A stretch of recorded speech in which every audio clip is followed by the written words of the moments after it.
The walls of Cell 9B were a colorless alloy, dull as fog, cold as a forgotten moon. They hummed faintly, alive with tech far beyond most species' understanding. Yet the woman inside had her feet up, her back resting against the far corner, whistling something terribly off-key and unmistakably human. Lieutenant Casey Monroe, former Earth envoy to the Orion Concorde, sat cross-legged on the floor, sketching lazy spirals on the wall with a burnt match. Her jumpsuit was a faded orange, one sleeve torn. Her brown hair, streaked with gray and pinned in a low bun, had come slightly undone from the guard's rough handling hours earlier.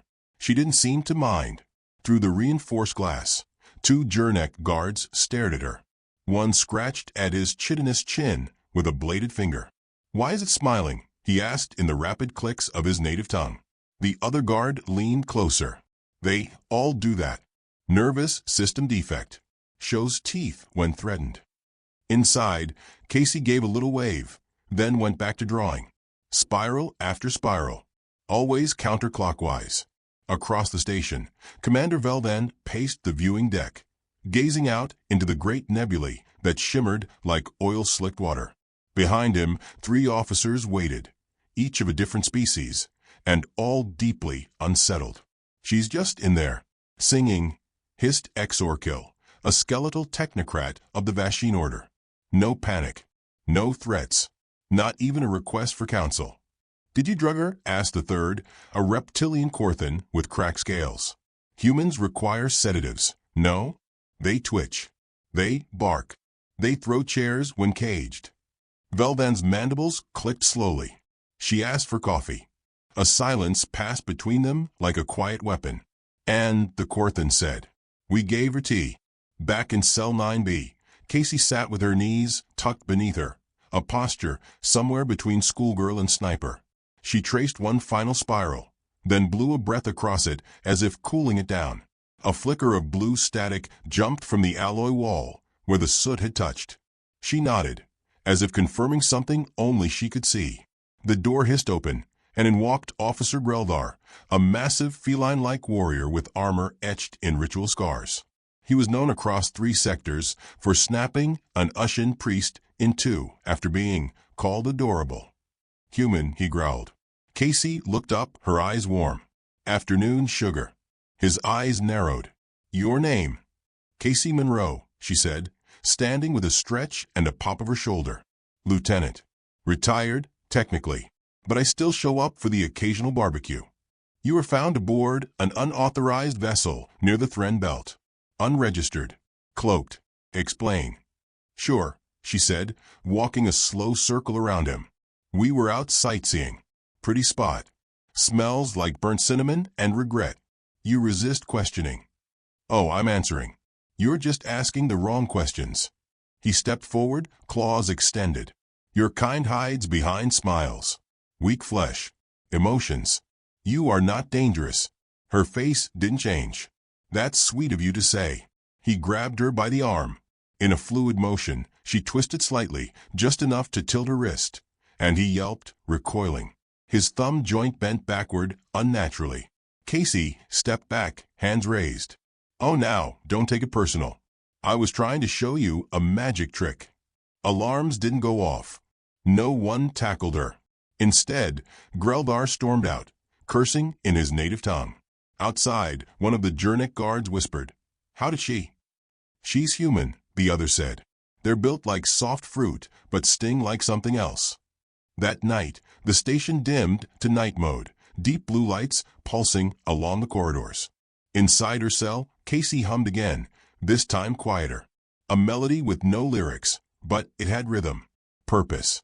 In the command deck, Velden reviewed the footage again, frame by frame.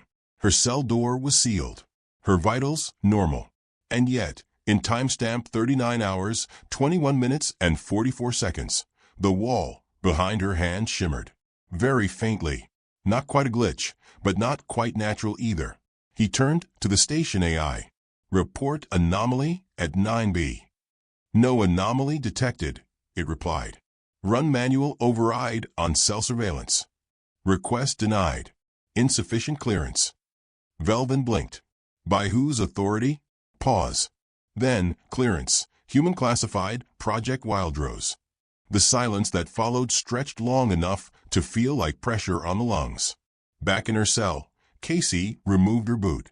Hidden in the sole, a narrow, flexible shard of carbon-stabilized alloy. She held it between her fingers and tilted it toward the light. It hummed faintly. She didn't use it. Not yet. She placed it carefully on the floor, then sat again. Back to doodling. This time a square. Then another. Then lines between them. A grid. A map. Each drawn backward. By morning, she had 3 visitors. Velvan, Exor Kill, and a new arrival, Minister D'Arochal, representing the council. They stood on the other side of the glass. Casey looked up, blinked slowly, and smiled like someone hosting a backyard cookout. "You've made quite an impression," D'Arochal said. His voice was mechanical, filtered through a translator implanted in his gills. "Ah, I do try." "We don't understand you," Exor Kill hissed. "I'm not sure you're meant to," Casey said, rising. "That's half the fun." "You're unarmed," Velden said coldly. "Your people are confined to one planet. You are here alone. And yet, you speak as though you have power." Casey walked to the glass. Her breath fogged it slightly. She drew a small X with her fingertip. "See, that's where y'all keep getting it wrong. Power's not in numbers. It's in patience. In listening. In letting the other guy think you're harmless." She stepped back. "You ever seen a possum play dead?" Exor Kill blinked. "A possum." "Never mind." Velden snapped. "Enough. Tell us your true mission." She paused. The room seemed to hold its breath. "I'm just the distraction." Exor Kill stepped forward. "For what?" A sound echoed through the station. Subtle. Faint. Like wind moving through pipes. Or a train beginning to roll. Casey's eyes flicked to the ceiling. "You locked me in," she said. "But you never stopped to ask who I let out." She smiled again, this time with teeth that weren't quite so friendly. And then the lights dimmed and didn't come back on. The lights returned, but dimmer than before, tinted in a sickly yellow glow that seemed to pulse slightly, as though the ship's nervous system were learning how to shiver. A low humming settled over the corridors of the station, deeper than its usual song, like something ancient waking up in the wiring. Lieutenant Casey Monroe sat cross-legged once again, chewing absently on the end of a ration straw. Her eyes drifted over the new scorch mark in the upper corner of her cell, just above the vent grate. She tapped her boot heel 3 times, soft, steady, then leaned her head back against the cold wall. Outside, a team of technicians argued in hushed panic. "I'm telling you, the gravity pulses resynced without a command prompt. That's impossible." "No, what's impossible is that the camera feed looped for 13 seconds, before we noticed." "And the temperature?" 3 degrees lower. Only in this cell block."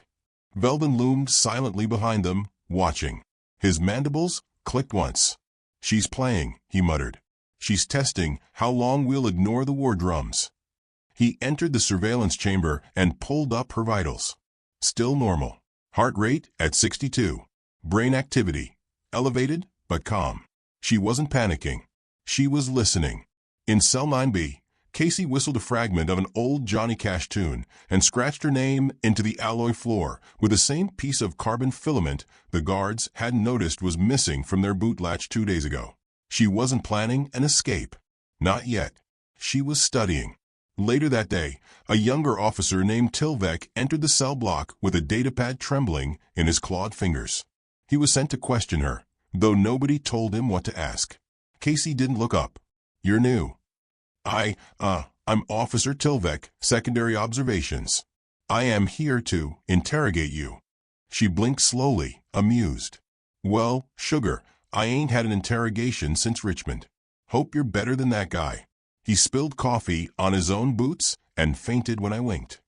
Tilvek flushed purple and tried to sound commanding. "You will explain your knowledge of our patrol rotations. You've been overheard referencing maintenance panels that are not visible from your cell." She smiled at him like a kindergarten teacher waiting for a child to pronounce hippopotamus. "Y'all really think walls don't talk? Baby, you put this much energy in one place. It hums its secrets if you're quiet long enough. He looked down at his pad, confused. You ever camp out on Earth? She asked gently. No. Then you've never heard a barn breathe. She stood. Not aggressive, just fluid. Calm. He stepped back. She didn't follow. You came in here scared, she said. That's good. Means you still have instincts. Don't let this place strip that away. I'm not scared. That's worse. Behind the glass, Velden watched as Tilvek left 10 seconds early, holding his breath like he'd just seen something not meant for his species. Later, the AI reported missing inventory. 3 salt packets from the cafeteria.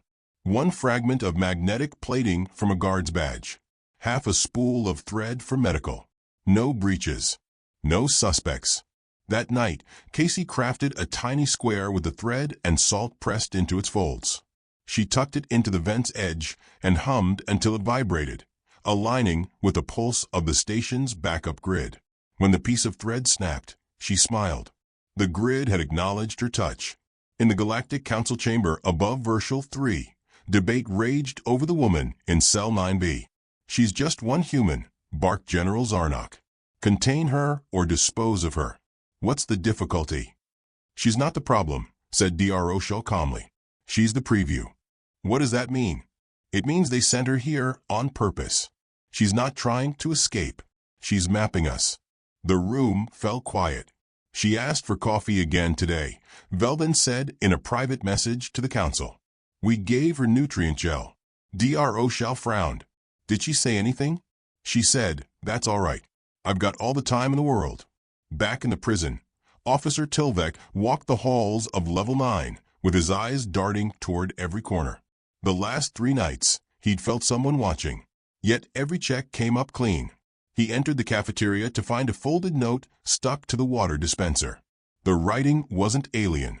It was cursive, inked in red. Check your boots before you check your weapons. Love, Earth. He reported it. Velden dismissed it as a prank, until a pulse of static fried the control panel outside Monroe's cell. That afternoon, Velden decided to speak to her himself. He entered alone, unarmed, the door sealing behind him with a reluctant hiss.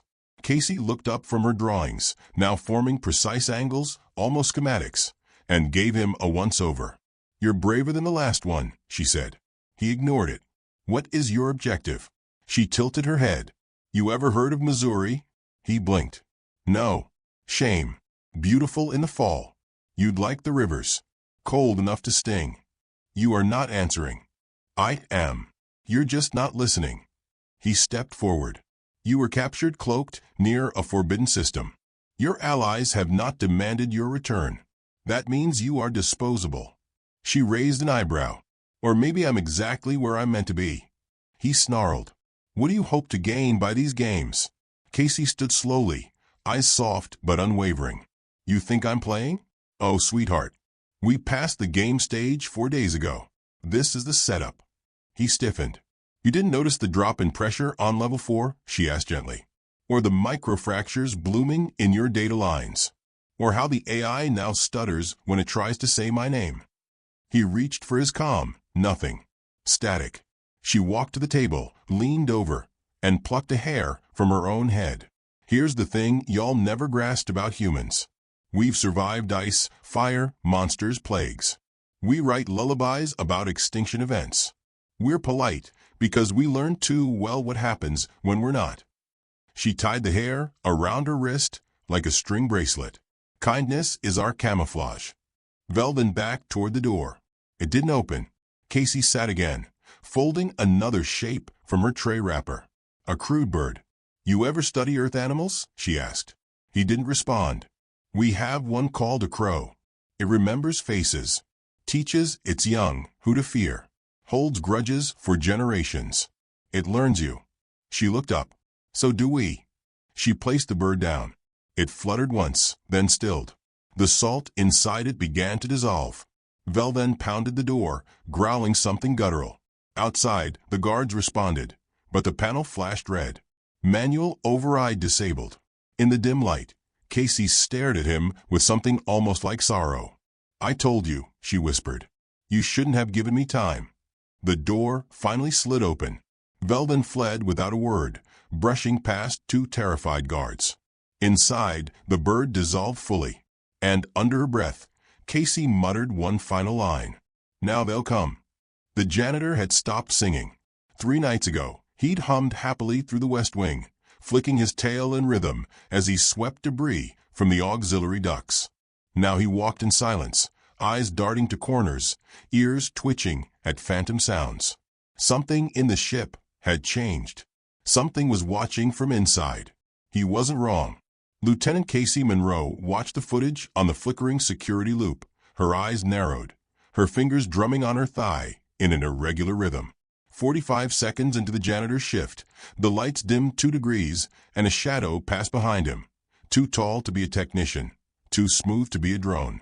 She didn't smile this time. She leaned closer, freezing the frame. The silhouette matched no one currently aboard. They had arrived. The guard still paced outside her cell, checking her vitals every hour, running diagnostics, whispering about heat signatures and flickering cameras. But none of them dared enter now. Not after Vel then emerged shaking, his mandibles slack and twitching, offering no explanation for the red mark on his collarbone. The station's AI had begun glitching during routine reports. "Cell 9 be stable," it had said. "Vitals, human normal. Cognitive response, 97%. Risk level, error, reclassification requested. Designation, Apex Class Black, Project Will." Static. Then, nothing. For the first time in 37 cycles, the command deck issued a low-level silent alert. But there was no protocol for what was happening. They had protocols for riots, for mass vacuum breach, even for time-fold anomalies. But not for one human who refused to panic. Commander Velden gathered his inner circle. No recorders, no junior officers. 3 species sat at the dark table, cold light slicing across their scaled and armored faces. "She is orchestrating something," he said. "She's counting steps, mapping hallways. She looks at vents like they're poetry." "You gave her no weapons," hissed Exorkill. "Wrong," Velden snapped. "We gave her ours. She listens, remembers, reconstructs, and she waits. Humans only strike when they've studied the heartbeat of a place." DRO shall enter the room last, calm as ever. He placed an old data pad on the table. Its surface was scratched, earth-made. The symbol at its corner was barely visible beneath a smear of dried blood, a wild rose, surrounded by 13 stars. Project Wild Rose.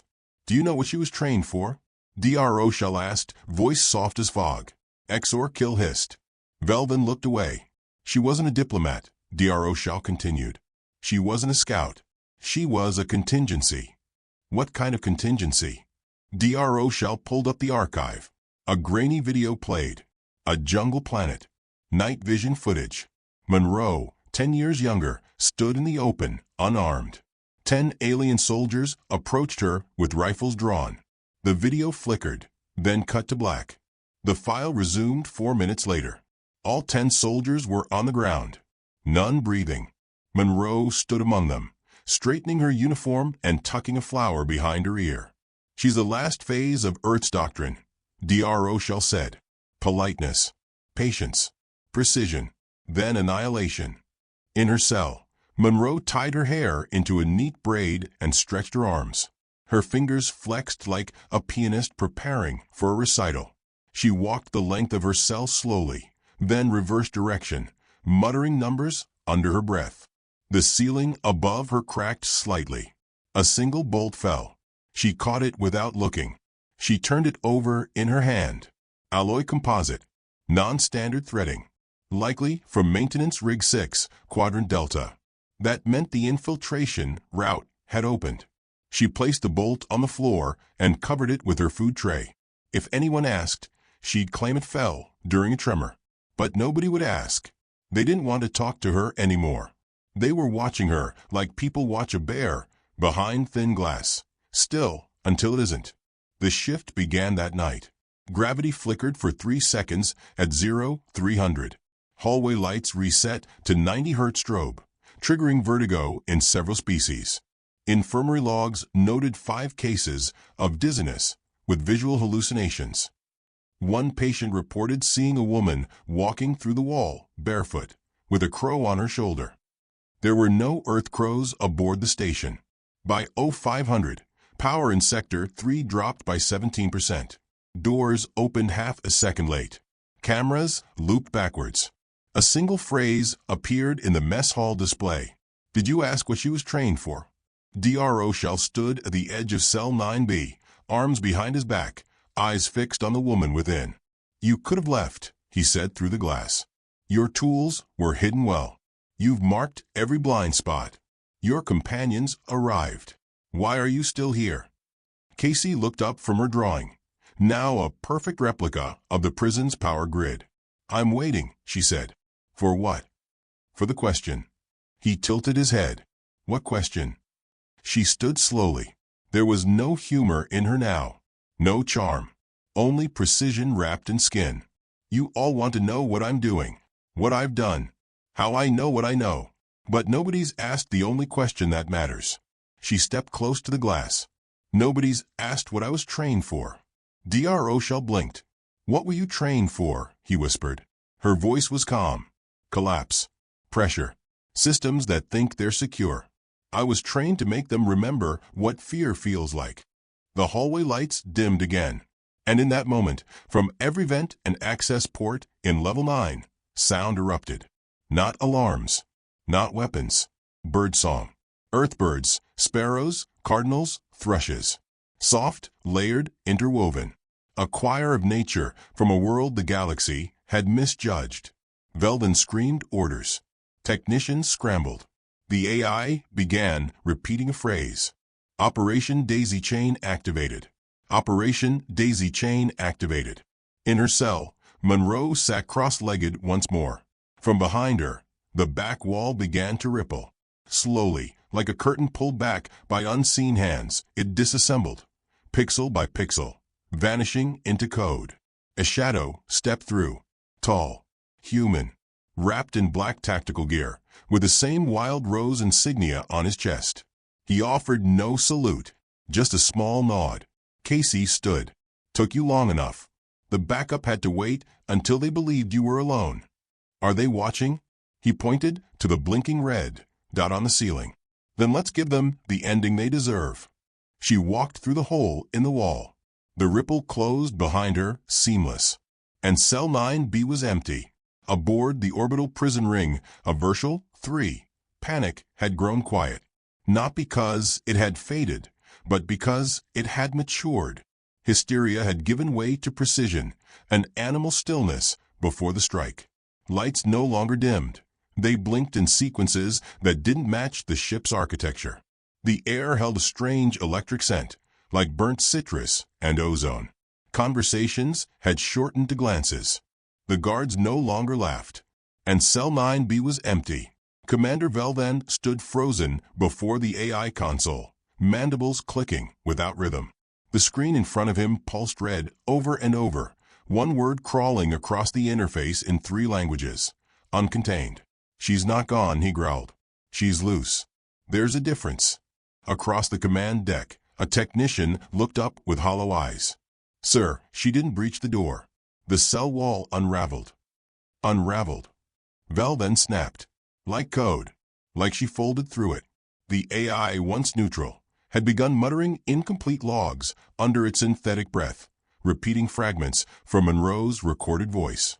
You didn't ask what I was trained for. Collapse systems that think they're secure. Counselor Dr. Shell arrived silently, his robes darker than usual, face unreadable. He watched the screen for several seconds, then placed a datapad on the table without a word.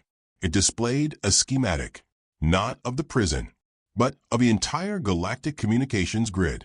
Red circles began appearing in sequence, matching the same rhythm as Monroe's footsteps from security logs. One by one, outposts lost contact.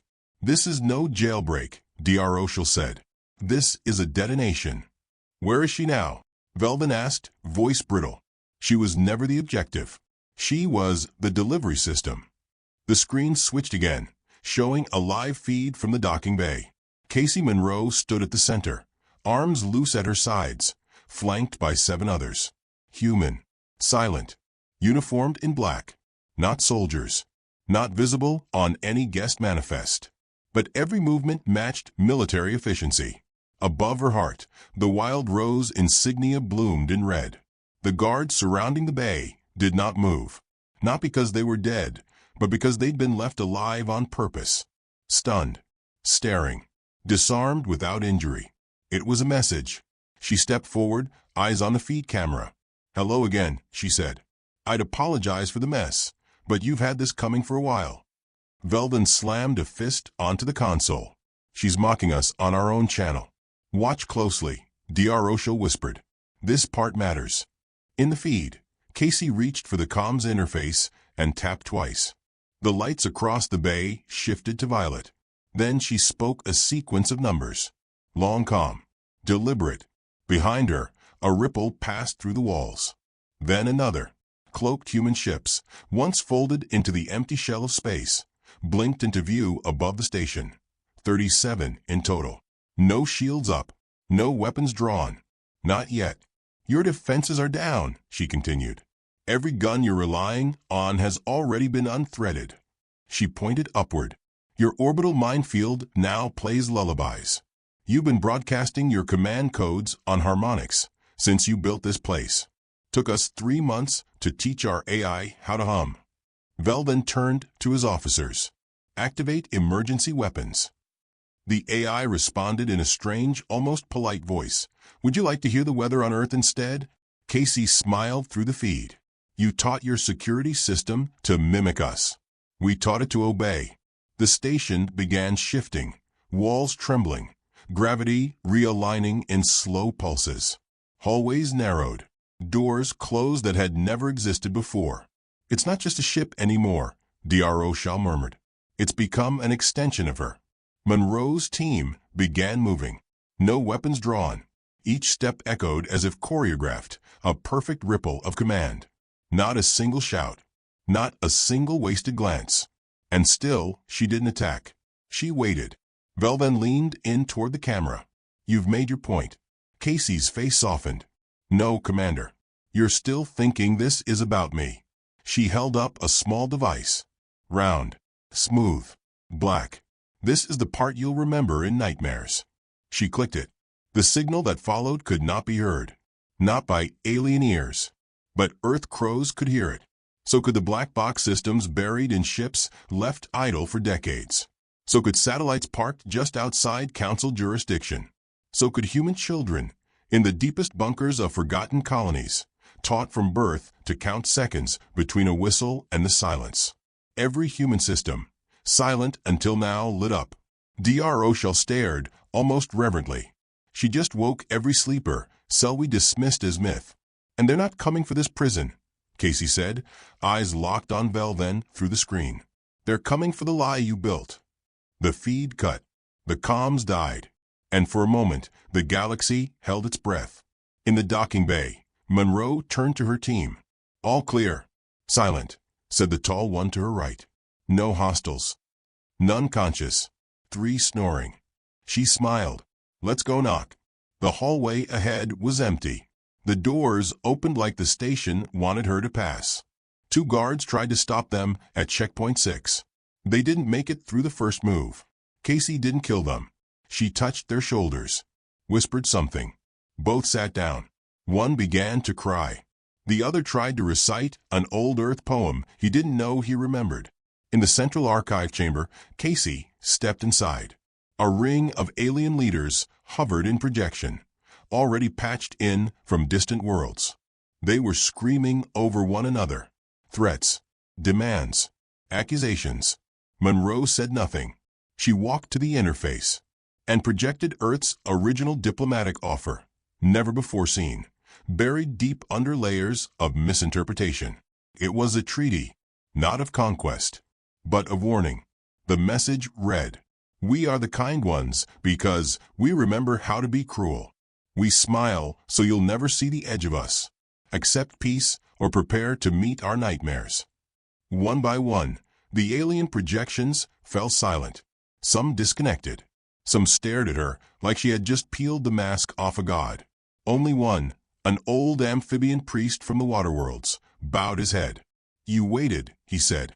"Yes," she replied. "Why?" Casey turned slowly.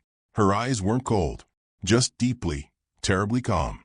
"Because the only way to make peace stick is to make sure everyone remembers what breaking it costs." Velvin burst into the room, shaking with fury. "You came here to shame us." "No," she said. "You did that yourselves." He charged her. Monroe didn't flinch. Her team didn't move. Instead, the room shifted. The floor rose beneath him like a tidal wave and flung him backward, gently, without violence. The station itself had obeyed her. As he groaned on the floor, she walked over and knelt beside him. "You mocked me," she whispered. "Called me weak, soft, laughable." He spat. She wiped her cheek. "We told you not to judge us by our kindness." She stood. "And we warned you our wrath wears a smile." The lights dimmed. Music filled the chamber. Not a war chant. Not a siren. A lullaby, earthborn, sung by a human child's voice. One phrase repeating. "Be careful what you call small. It may be crouching." Across the galaxy, power grids shivered. Alliances reconfigured. Empires rewrote their threat maps. Humanity had arrived. Not in force, but in reminder. As Casey Monroe and her team stepped back into the docking bay, the prison behind her lit up in soft blue pulses. Not destroyed. Not claimed. Just altered. She turned to Dr. O'Shell, who had somehow followed her there, silent as smoke. "Why didn't you stop me?" she asked. He looked at her with a mix of fear and respect. "Because I realized," he said, "the trap was never for us to catch you." "No." She stepped into her ship. "It was for you to see what we really are." And as the vessel lifted into the void, Earth's voice echoed across stars long deaf to its lullabies. The galaxy would not sleep easy again.